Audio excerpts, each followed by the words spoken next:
종종 전도를 하다 보면 본능적으로 좀 덩치가 크거나 인상이 좀 험악한 사람을 보면 전도지를 주는 게 조금 꺼려질 겁니다. 왜냐하면 왠지 반대할 것 같고 욕을 할 것 같고 이런 위기감을 조금씩 느끼기 때문일 겁니다. 근데 여러분 실제로는 어떻던가요? 꼭 일반화시키자는 건 아니지만 우리가 생각하는 것과 달리 겉모습과 전혀 다른 그런 성품과 또 그런 성격들을 지닌 사람들을 참 많이 보게 되죠. 정말 겉으로 볼 때는 험악해 보이는데 사실은 그 누구보다도 유순한 사람들이 있는가 하면 겉으로 너무나 착해 보이는데 사실은 그 누구보다 사나운 그런 사람들도 보게 됩니다. 사물도 그렇죠.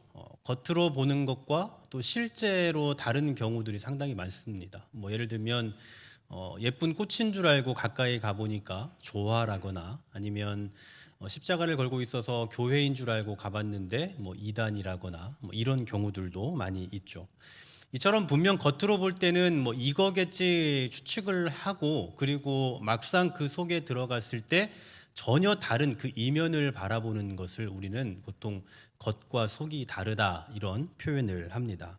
바로 오늘 우리가 생각해 볼 이 4대 교회가요, 이 전형적인 겉과 속이 다른 교회라고 볼 수 있을 것 같습니다. 교회라는 이름을 가지고 있지만 그러나 실상 교회답지 않은 교회, 또 교회로 존재하고 있지만 교회로서의 활동이 전혀 없는 교회, 바로 그 교회가 4대 교회다라는 거죠.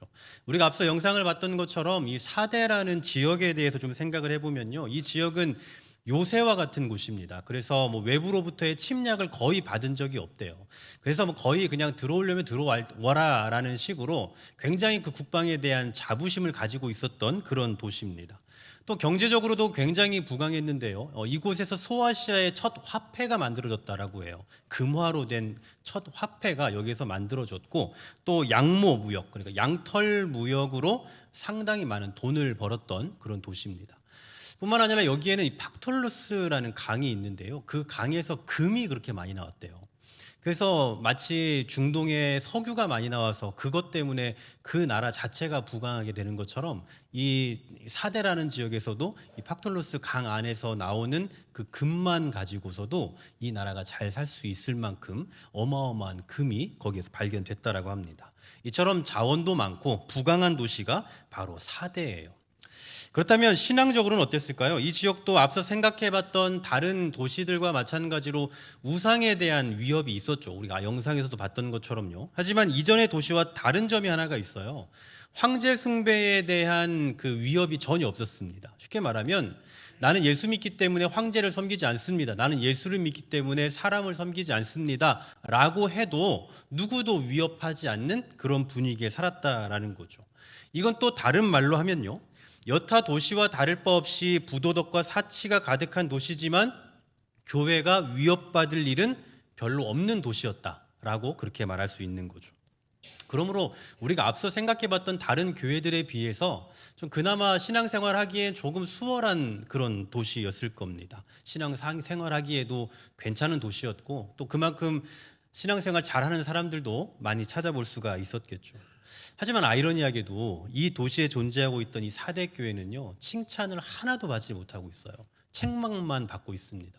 앞서 우리가 생각해 본 세 교회, 에베소 그리고 버가모, 두아디라 교회는 칭찬과 책망이 같이 있죠. 기억하십니까 지금? 우리가 몇 교회 봤는지 기억하세요? 네. 그리고 서머나 교회는 책망이 하나도 없어요. 제가 아침마다 보내드리는 거 이렇게 퀴즈 좀 풀어보시나요? 네, 다 맞고 계세요? 고개를 끄덕이시는 분들이 계시는데 놀랍게도 그 정도는 푸셔야죠. 네, 그죠? 제가 가장 쉽게 내는 건데. 자, 어쨌든 그렇게 다 책망과 칭찬이 공존하든지 아니면 칭찬만 있든지 하는데 이 4대 교회는 칭찬이 하나도 없어요. 그냥 책망만 있어요. 심지어 앞서 생각해본 다른 교회들에 비해 신앙생활을 하기에 조금 적합한 환경이었다고요. 그런데도 불구하고 책망받을 일만 넘쳐났다라는 건데 도대체 왜 그럴까요? 좋은 여건을 가지고 있고 좋은 환경을 가지고 있는데도 불구하고 왜 책망받을 일만 있냐라는 거예요. 제가 자주 며칠 전에도 한번 말씀드렸지만 그 북한의 지하교회에 대한 이야기들 한 번씩 말씀을 드리는데 그분들은 정말 목숨을 걸고 신앙생활하고 예배를 드리잖아요. 그러니까 그분들은 바깥에 소리가 새어나가지 않도록 정말 조용조용 찬양하고, 소리가 새어나가면 큰일 나니까 조용조용히 성경 공부를 하고 막 그렇게 한단 말이에요. 그러니까 그 조용조용히 몰래 목숨을 걸고 하는 거기에서 굉장한 그 열정과 감격을 가지고 하게 되는 거죠. 뭐든지 그렇잖아요. 편하게 하는 것보다 좀 치열하게 해야 보람이 있는 것과 같습니다. 마찬가지로 그분들은 정말 목숨을 걸고 예배를 하고 있기 때문에 진짜 이게 마지막 예배다라는 생각으로 늘 접근을 하는 거겠죠. 마지막 예배니까 정말 눈물겨운 예배를 드리게 되는 거예요. 근데 여러분, 우리는 어떻습니까? 저도 예전에 그 예배에 대한 뭐 강의 같은 걸 할 때 언제나 우리는 예배 드리는 자로서 이 시간이 마지막 예배라는 생각으로 해야 됩니다, 이렇게 말을 했거든요. 근데 저부터 그게 잘 안 되는 거예요.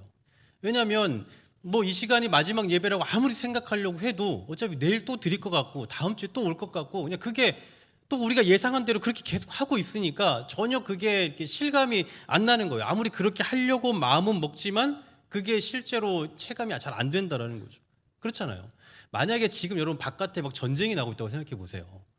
그러면 우리의 예배하는 모습이 어떨까요? 제가 굳이 여러분 지금이 마지막 예배가 될 수 있으니 그런 생각으로 접근하셔야 됩니다, 얘기 안 해도 막 눈물 흘리면서 찬양하고 막 콧물 나면서 이제 난 죽었다 하면서 그러면서 슬픔으로 막 예배하지 않겠어요? 감격으로 예배를 하지 않겠냐라는 거예요. 근데 지금 우리는 어떻습니까? 너무나 좋은 환경을 살고 있어요. 너무나 좋은 환경 속에서 극한의 상황을 그려보려고 하니까 그려지질 않는 거죠. 그래서 환경이 좋으면 열심히 하고 환경이 안 좋으면 안 한다, 이거는요 맞지 않는 얘기예요. 성립이 안 되는 얘기라고요. 한마디로 환경이 중요한 게 아니다라는 걸 보여주는 거죠. 오늘 사대교회가 바로 그런 걸 보여주는 거예요. 앞서 생각해본 다른 교회들은 우상숭배, 황제숭배, 그것도 모자라서 유대인들로부터 막 사람들로부터 많은 위협 가운데서 살아가면서도 칭찬받을 거리들이 있었잖아요. 하지만 이 사대교회는 신앙에 있어서 어떤 위협도 받지 않지만 그러나 칭찬 하나도 받지 못하고 책망만 받고 있다라는 것을 보면 결국 우리의 신앙은 환경의 문제가 아니라 마음의 문제라는 것을 우리가 확인해 볼 수 있는 거죠. 그런 의미에서 어쩌면 오늘 이 사대교회를 향한 경고의 메시지는 오늘을 살아가고 있는 저와 여러분에게, 그리고 이 시대의 교회들에게 좀 직접 주시는 그런 경고의 말씀이 아닌가라는 생각도 듭니다. 왜냐하면 우리는 분명 이전보다 훨씬 좋은 환경을 살아가잖아요. 뭐 두말할 것 없이 우리 어른들은 아시잖아요. 어릴 때, 여러분 어릴 때 시절과 지금의 시절을 비교해 보면 얼마나 환경이 좋아지고 상황과 여건이 좋아졌습니까? 그런데 우리 신앙의 야성은 어때요? 너무나도 많이 죽어가고 있죠. 현저히 떨어져 가고 있다고요. 그런 걸 보면 오늘 이 사대교회를 향한 경고의 메시지를 오늘날 우리도 듣게 되지 않을까라는 예상을 해볼 수 있다라는 사실이죠. 그렇다면 오늘날의 성도와 교회들을 향해서 직접 말씀하고 있는 것 같은 이 사대교회를 향한 주님의 평가, 구체적으로 뭔지 한번 살펴보겠습니다. 1절 하반절에 보면 이런 말씀을 합니다. 내가 네 행위를 아노니 내가 살았다 하는 이름은 가졌으나 죽은 자로다. 자, 살았다 하는 이름은 가졌는데 죽은 자래요. 이게 무슨 얘기냐면 겉으로 볼 때는 활력이 있고 살아있는 것처럼 보이지만 실상은 죽어 있다라는 거죠. 교회라는 이름도 있고 십자가도 걸려있고 목사도 있고 장로, 권사, 집사, 성도 다 존재하고 있는데 교회로서의 활동이 나타나지 않는 그런 교회다라는 겁니다. 여기서 말하는 활동은 어떤 프로그램을 말하는 게 아니에요. 그러니까 예배도 드리고 제자훈련도 하고 성경 공부도 하고 전도활동도 하고 다양한 사역을 하고 있지만 그 사역의 본질적인 그 알맹이가 없다라는 거죠. 여러분, 땅에서 뿌리 뽑혀 있는 나무, 그리고 나무에서 떨어진 가지, 아니면 물 바깥에 나와 있는 물고기 한번 생각해 보십시오. 어떤 존재입니까? 여전히 나무라고 이름해요. 여전히 가지라고 이름하고 여전히 물고기라고 이름하지만 사실은 생명력이 없는 거죠. 바로 교회가 이렇다고 생각을 해보세요. 교회라는 이름을 가지고 있고 십자가도 걸려있고 건물도 있고 예배라는 행위도 있고 사람도 있고 프로그램도 잘 돌아가고 있는데 실상은 죽었다 라는 평가를 한번 받는다고 생각해 보십시오. 이건 정말 큰 충격일 겁니다. 그럼 도대체 왜 사대교회는 이런 평가를 받는 걸까요? 2절 하반절에 이렇게 말씀해요. 내 하나님 앞에 내 행위에 온전한 것을 찾지 못하였노니. 행위에 온전한 것을 찾지 못했대요. 여러분 잘 보세요. 행위를 찾지 못했다고 말하지 않아요. 행위에 온전한 것을 찾지 못했다는 거예요. 이게 무슨 얘기입니까? 행위는 있다고요. 그러니까 프로그램이 없는 게 아니라고요. 우리의 몸짓은 분명히 있는데 그 안에 담겨져 있어야 할 정신과 온전한 것이 상실되어 있다는 겁니다. 쉽게 말하면 그리스도인이라는 이름은 있는데 그리스도인다운 활동이 없는 거예요. 교회라는 이름은 있는데 교회다운 삶의 자태가 나타나지 않는 거죠. 예배가 드려지고 있는데 예배다운 예배가 없는 상태예요. 여러분, 이런 걸 입만 살아있는 교회다라고 말할 수 있는 거죠. 입은 살아있지만 실상은 죽어있는 교회, 삶이 없는 교회. 여러분, 얼마나 비참하고 속상한 평가입니까? 나름 정말 열심히 했고 열심히 사역하고 열심히 예배하고 열심히 봉사하고 충성했는데 정작 예수님께서 쓸데없는 짓 하고 있네 라고 그렇게 말씀하신다고 생각해 보세요. 얼마나 속상하겠냐고요. 근데 이게 바로 사대교회를 향한 예수님의 평가예요. 저는 이 사대교회를 보면서 제 삶을 좀 많이 돌아보고 좀 묵상하게 됐습니다. 제가 예전에 이 부목사로 사역을 할 때 제 별명이요, 뭐 웃으실지 모르지만 사역 머신이었어요. 사역 기계. 그러니까 기계처럼 일을 하고 맨날 일 열심히 하고, 그리고 자판기처럼 뭐 누르기만 하면 쑥쑥 나온다고. 그냥 뭐든 찬양하라고 찬양 쑥 나오고, 설교하라고 설교 나오고, 기계라고. 그래서 저한테 기계라고 별명을 붙여줬어요. 정말 열심히 살았습니다. 열심히 살았고, 근데 그때 저에게 한 가지 철칙 같은 게 있다면, 새벽부터 교회 가서 열심히 사역하고, 그리고 밤에 집에 가서는 일을 절대 하지 않는다. 이게 저희 나름의 철칙이었어요. 집에 가서는 가족과 함께 시간을 보내야 된다고 생각을 해서. 근데 제가 작년부터 우리 교회 부임하고 나서는 그런 게 없어졌어요. 그냥 아침부터 저녁까지 집에 가서도 계속 일하고, 자기 전까지 일하고, 그리고 자면서도 일 생각하고, 그렇게 해요. 뭐 무슨 일이 그렇게 많냐라고 하시겠지만 저에게는 설교가 다 일입니다. 네, 이 설교가 저에게는 너무 많은 일이에요. 저는 그래요. 근데 제가 부족해서 그러겠지만 저는 설교가 너무 이렇게 쉽지가 않습니다. 저희가 이번에 8편의 설교 시리즈를 하는데, 이걸 제가 정확히 한 달 반 전부터 준비를 시작했어요. 집중적으로. 그렇게 하고 지난주에 4일간 이제 마지막 마무리를 하는 그런 시간을 보냈는데, 한 편 한 편이 저에게는 너무나 많은 심혈을 기울여야 되고, 최근에 제가 그런 생각이 들더라고요. 저는 이 머리 숱이 많은데 이거 숱 빠지겠는데 요즘에 이런 생각이 들 정도로 고민도 많이 하고 생각도 많이 해야 되고, 저에게는 그런 모든 것들이 이제 일로 다가오다 보니까 쉽지 않은 게 사실이에요. 저는 시간을 절대로 허투루 쓰질 않습니다. 우리 전사님도 잘 아시지만 전 밥 먹으러 가면 밥 먹고 숟가락 놓으면 바로 일어나요. 앉아서 소화시키는 것도 아깝다고 생각합니다. 일하면서 소화시키는 게 제 스타일이에요. 제가 왜 이렇게 열심히 사는 줄 아십니까? 저는 이게 주님을 위한 일이라고 생각을 해요. 이게 교회를 위한 일이고, 그리고 여러분에 대한 최소한의 의리라고 생각해요. 제가 어제 사실 되게 힘들었거든요. 어제 몸이 되게 힘들어서 설교를 제가 되게 힘들게 했어요. 그리고는 집에 가서 이렇게 좀 돌아보면서 그냥 너무 힘든데 너무 죄송한 거예요. 성도님들에게. 정말 힘든 삶을 살고 와서 예배를 드리러 왔는데 내가 힘이 다 빠져가지고 이런 게 너무 제가 너무 부끄러운 거예요. 그래서 오늘 조금 오전에 쉴까 하다가 또 그냥 똑같이 아침에 나와서 제 나름대로는 여러분과 의리를 지키는 겁니다. 의리. 네. 아무도 알아주지 않으니까 제가 지금 제 얘기 해주는 거예요. 아무도 모르니까. 근데 제가 이 사대교회를 향한 주님의 말씀을 묵상하다 보니까 이게 내 착각일 수 있겠다는 생각이 드는 거예요. 그러니까 저는 이렇게 열심히 하는 게 주님을 위한 일이고 교회를 위한 일이고 성도를 위한 일이라고 늘 생각해 왔거든요. 근데 가만 생각해 보니까 그게 아닐 수도 있겠다라는 거죠. 왜냐하면 그러니까 제 어떤 그 타고난 저만의 어떤 기질? 그런 게 저는 누군가에게 흠 잡히는 것도 싫어하고 뭘 하려면 잘해야 좀 직성이 풀리고, 그러니까 이런 저만의 타고난 그 피곤한 기질이 있단 말이에요. 어떻게 생각해 보면 내가 주를 위해서 열심히 하고 충성한다라고 생각하고 접근하고 지금까지 왔지만, 생각해 보면 결국은 나를 위해서 내 기질 채우려고 내 기질에 맞게 살아야 되니까 그렇게 한 것을 내가 지금 주님의 이름으로 주님을 위해서 한다라고 그렇게 꾸며서 생각하고 말았던 건 아닐까? 이 생각이 너무나 심각하게 드는 거예요. 알고 보면 저를 위해서 한 건데, 주를 위해서 하는 것처럼. 저는 이런 열심히 주를 위해 한 건 줄 알았거든요. 그냥 이렇게 죽어라 하다가 정말 쓰러지는 한이 있어도 정말 열심히 하는 게 교회를 위한 일이고 주를 위한 일이라고 했는데, 잘 생각해 보면 이게 나를 위한 열심일 수도 있겠다. 라는 그 생각이 들어서 참 부끄럽더라고요. 여러분 어떠십니까? 주를 위해서 열심을 품는 분들이 분명히 많이 계실 텐데 정말 주를 위한 열심이 맞습니까? 정말 이렇게 해서 내가 주님의 이름을 드러내고 주님의 모습을 나타내기 위한 그런 열심이 맞냐고요.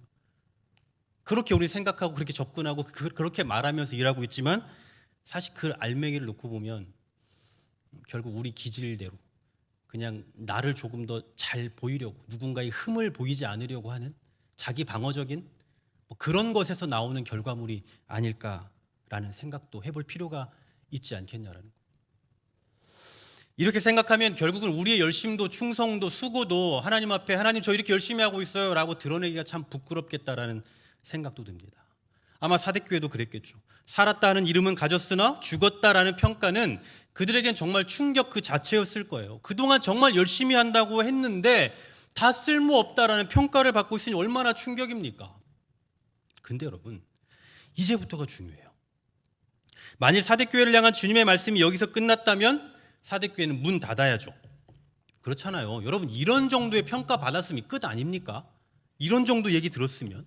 근데 오늘 예수님께서는 너희 이제 다 필요 없으니 그만둬라. 너희 이제 됐으니까 이제 교회 문 닫아라. 이렇게 말씀하시지 않더란 말이죠. 대신에 회복할 수 있는 하나의 대안을 주세요. 그게 뭐냐면 2절 3절이에요. 여러분 본문 2절 3절 같이 한번 읽겠습니다. 시작. 너는 일깨어 그 남은 바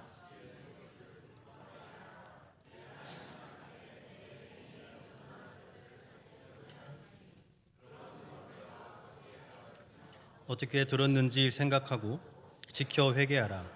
만일 일깨지 아니하면 내가 도둑같이 이르리니 어느 때에 내게 이르는지 내가 알지 못하리라. 아멘. 자, 여기 몇 가지 동사가 나옵니다. 깨어라, 굳건하게 하라, 생각하라, 지켜라, 회개하라 라는 동사가 나오면서 그렇게 하지 않으면 내가 도적같이 이르겠다라고 말씀해요.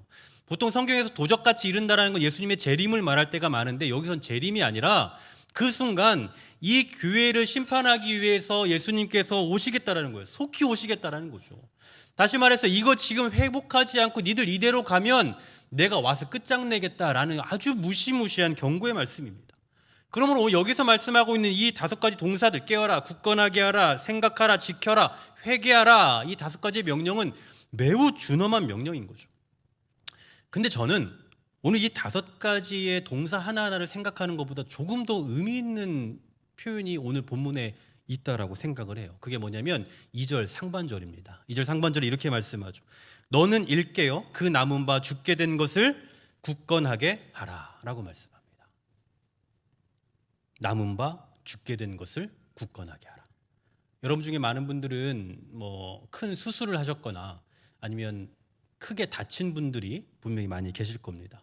저도 허리 수술도 했고 발목도 부러져 보고 무릎도 부러져 보고 여기저기 부러져서 깁스도 하고 해봤는데 언제나 이렇게 수술을 하거나 아니면 좀 치료가 어느 정도 되고 나면 의사 선생님이 항상 똑같은 이야기를 하세요. 무슨 얘기를 하시나요? 운동하라라고 얘기죠. 운동하라고.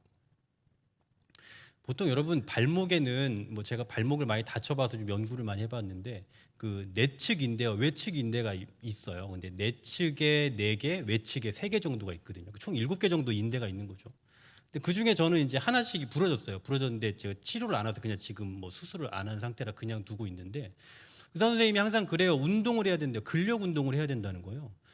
보통 우리가 생각하기로는 하나가 부러졌거나 하나가 다쳤거나 이러면 절제하고 참고 최대한 안 써야 된다고 생각하지 않습니까? 그런데 의사 선생님들은 항상 운동을 해요. 그 이유는 다 아시죠?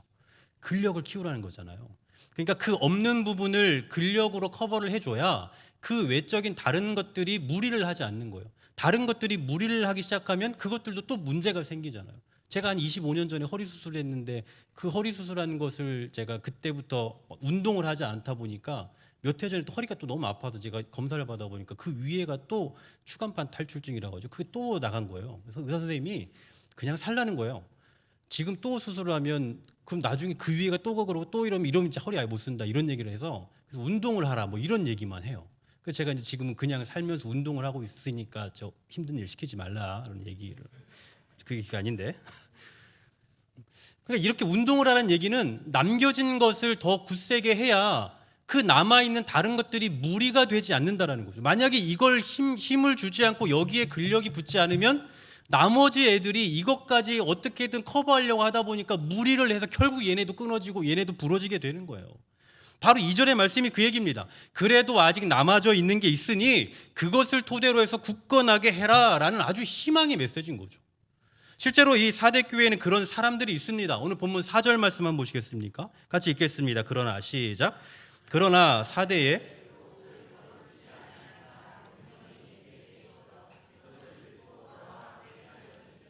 그들은 합당한 자인 연고라. 아멘. 자, 살았다 하는 이름은 가졌지만 사실은 죽었다고 평가받고 있는 이 사대 교회에 옷을 더럽히지 않은 자들이 있대요. 옷을 더럽히지 않은 자들. 근데 그들은 몇 명이라고 표현해요. 여기서 몇 명이라고 표현한다는 건 결국 적은 수라는 거죠. 사람이 많지 않다라는 거예요. 즉 사대 교회가 죽어가고 있는 상황에서도 꿋꿋이 신앙을 지켜내고 있는 극소수의 사람들이 있다라는 것을 가르쳐주고 있는 겁니다. 여러분, 과거에 엘리야가, 오늘 우리 로마서 읽으면서도 그 말씀이 나왔지만, 엘리야가 바알 선지자들과 싸운 다음에 계속해서 생명의 위협을 당하잖아요. 그때 하나님께서 위로의 말씀을 하시죠. 바알에게 무릎 꿇지 않은 7,000명을 남겨두었다, 예비해두었다 라고 말씀하셨잖아요. 그렇습니다. 산송장과 같은 이 사대교회는 더 이상 희망이 없어 보이지만 사실은 여전히 옷을 더럽히지 않은 자들이 있었던 거고, 이것은 사대교회가 다시 살아날 수 있다라는 희망의 메시지예요. 아직 불쏘시개가 남아있다라는 거죠. 그래서 저는 이 5가지 동사, 깨어라, 굳건하게 하라, 생각하라, 지켜라, 회개하라 라는 이 표현보다 이 남은 소수에 집중하고 싶었던 거예요. 예수님께서 어쩌면 이 남은 소수에게 기대하고 계신다라는 그런 생각이 들기도 했고요. 또 이 남은 소수에 집중하고 계실지도 모르겠다라는 그런 생각이 들었어요. 그들은 옷을 더럽히지 않은 자들, 주님 앞에 합당한 자들이었어요. 그리고 이들에게는 하나님께서 주신 하나의 무거운 책임감이 있었겠죠. 그게 뭐겠습니까? 니들은 살아있으니 죽어가는 저들을 살리고 다시 일으켜 세워라 라는 그런 책임감이겠죠. 만일에 이 남겨진 몇 명의 소수가 그래도 나는 살아있으니까 됐어, 다행이다 라고 하면서 어차피 저 사람들이 희망이 없다, 소망이 없다 라고 그렇게 생각한다면 이제 정말 끝나는 거죠. 이제 사대교회는 정말 끝나는 거예요. 근데 여러분 한번 생각해 보십시오. 생각을 해보면 오늘날 어느 교회든지 이러한 사대교회적인 요소들이 분명히 있을 겁니다. 그러니까 어느 교회나 이건 좀 아닌데 라는 그런 요소들이 분명히 있을 거라는 거죠. 우리 교회는 제가 아직 발견하지 못했지만 여러분 뭘 느끼실지 몰라도 어쨌든 어느 교회나 이런 사대교회적인 요소들이 분명히 있을 거예요. 그래서 어떤 분들은 이런 요소들 때문에 교회를 비판하고 그리고 결국 교회를 떠나는 결정을 하기도 하는데, 여러분 반대로 생각해 보십시오. 그 교회 안에서 이것이 잘못됐다라는 것을 인지하고 있다라는 것은 그 교회가 다시 일어설 수 있다라는 희망이 있는 거예요. 그러니까 그것을 가지고 바꿔야 된다라는 그 의식을 가지고 있다라는 것은 아직 이 교회에 희망이 있다라는 거예요. 그러니 그런 깨달음과 통찰력이 있다면 오늘 본문에서 말씀하는 것처럼 일깨어 그 남은 바 죽게 된 것을 굳게 해야 한다라는 그 사명감을 갖고 일으켜 세워야 된다라는 거죠. 우리의 신앙도 마찬가지입니다. 여러분, 우리 신앙은 변덕스러워요. 그래서 어쩔 때는 너무나 가슴이 뜨겁고 은혜롭고 말씀을 듣기만 해도 눈물이 나고 기도가 절로 되고 이러다가 갑자기 어느 날은 기도도 안 되고 말씀을 들어도 무슨 얘기인지 못 알아듣겠고 근데 가슴이 냉랭할 때가 있어요. 그럼 여러분, 이런 상황이 생기면 우리는 어떻게 해야 됩니까? 야, 해도 안 되니까 그만해야겠다. 교회 가지 말아야겠다. 이렇게 합니까? 솔직히 저도 목사지만 이런 매너리즘에 빠질 때가 분명히 있어요. 기도가 잘 안 될 때가 있고 뭔가 기도할 시간이 뭔가 아깝게 느껴질 때도 있습니다. 분명히. 그럼 그럴 때 어떤 생각을 하냐면 이러면 안 되는데, 내가 이러면 안 되는데, 이러면 안 되는데, 이러면 안 되는데. 여러분, 바로 이거예요. 이러면 안 되는데. 그 마음을 갖고 있다는 게 소망인 거라고요. 이러면 안 되는데라는 그 신앙의 양심이 발동되고 있다는 건 내가 지금 이러면 안 된다라는 것을 내가 속 깊은 곳에서 깨닫고 있다는 거죠. 그러니까 그거 붙잡고 다시 일어서는 거예요. 이러면 안 되는데 라는 그 작은 신앙의 양심을 붙잡고 그걸 다시 굳게 해서 회복시켜 가야 된다라는 거예요. 여러분 오늘날의 시대를 한번 보십시오. 세상은 정말 온통 악으로 물들어 있는 것 같고요. 희망이 없어 보여요. 복음을 전해도 복음을 듣지도 않죠. 그리고 복음을 전하는 교회를 사람들은 다 싫어하기까지 합니다. 정말 세상은 소망이 없어 보여요. 그런데 여러분, 그럼에도 불구하고 세상에 소망이 있다라고 느낄 수 있는 이유는 뭔 줄 아십니까? 그 세상에 깨어있는 교회들이 있다는 거고요. 깨어있는 성도들이 있다라는 사실이에요. 만일에 정말 세상에 하나님께서 소망을 다 없애버리셨다면 교회도 다 문 닫게 해야죠. 성도들도 다 사라지게 해야 되겠죠. 그런데 여전히 교회가 존재하고 여전히 성도들이 존재하고 여전히 사명감을 갖고 복음을 전하는 자들이 있다라는 거예요. 그래서 세상은 아직 희망이 있다라는 거죠. 깨어있는 교회가 있기 때문에, 깨어있는 성도가 있기 때문에.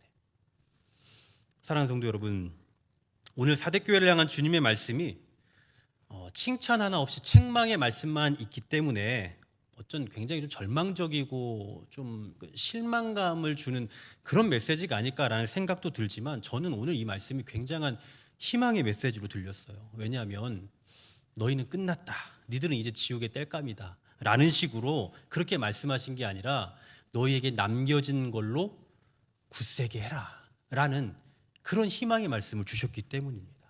즉 아직은 희망이 있으니 그 불씨 꺼뜨리지 말고 다시 일어서라는 예수님의 말씀이 있기 때문에 우리에게는 희망이 있다라는 사실이에요. 여러분, 이 시대의 교회, 그리고 우리가 바라보는, 우리가 살고 있는 이 사회는요, 더 이상 내려갈 곳이 없습니다. 너무나 많이 바닥에 있어요.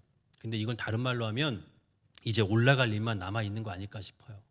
소망이 없어 보이는 지금의 사회, 희망이 사라져 버린 이 시대의 교회들, 생각해보면 부정적인 요소들 투성인데 그래도 희망이 있습니다. 왜냐하면 하나님께서 남겨두신 교회가 있고 하나님께서 남겨두신 성도들이 있기 때문입니다. 여러분들에게 남겨진 것은 무엇입니까? 무엇이 남겨져 있고 무엇을 남겨두셨습니까? 그게 뭐가 됐든 상관없습니다. 그거면 되는 거예요. 남은 게 있다면 그것 가지고 다시 굳게 해서 세워나가면 그럼 하나님께서 반드시 회복시켜 가실 것입니다. 이 사실을 기억하시면서 우리에게 남겨진 것이 무엇인가를 집중하고 그것을 더 강하게 세워가는 일에 힘쓰는, 그래서 그 남은 것으로 더 굳세게 하여 진정한 회복을 경험하며 살아가는 저와 여러분 될 수 있기를 주의 이름으로 간절히 소망합니다.